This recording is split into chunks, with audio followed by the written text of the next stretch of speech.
Slick back. No, slick back. That's what I said. Slick back. No, nigga, I'm a pimp named Slick back. Pimp named Slick back. Pimp named Slick back. Nigga, are you deaf? I'm a pimp named Slick. Assalamualaikum warahmatullahi wabarakatuh. Waalaikumsalam warahmatullahi wabarakatuh. Apa kabar anak-anak? Alhamdulillah, sehat, cerdas, ceria. Adakah teman kalian yang hari ini tidak masuk? Tidak. Nah, sebelum kita memasuki pada pembelajaran hari ini, kita membaca basmalah terlebih dahulu ya. Ya. Bismillahirrahmanirrahim. Baik, di sini Ibu akan menjelaskan pembelajaran IPAS bab 5 tentang cerita tentang daerahku, topik daerahku dan kekayaan alamnya. Sebelum masuk ke materi, ini ada percakapan antara Budi dan Rina. Budi, pasar ini unik ya, semua yang dijual di sini asli daerah sini loh. Rina menjawab, ya, karena daerah kita mudah untuk mendapatkan berbagai macam hasil pertanian dan perkebunan. Nah, apa saja sih kekayaan alam yang ada di daerah kita? Yuk kita jelajahi bersama. Nah, setiap daerah memiliki kekayaan alam yang sangat penting. Misalnya di daerah kita di Blitar nih, kita sebagai penghasil padi, jagung, kedelai, kacang tanah, kacang hijau, ubi kayu, ubi jalan, dan masih banyak lainnya. Padi ini sangat penting sebagai makanan pokok kita sehari-hari. Di daerah lainnya ada di Sumatera, kekayaan yang paling penting adalah batu bara yang digunakan untuk pembangkit tenaga listrik.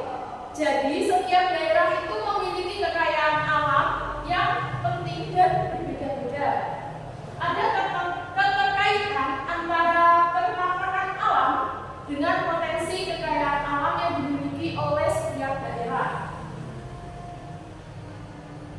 Letak geografis suatu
warahmatullahi wabarakatuh.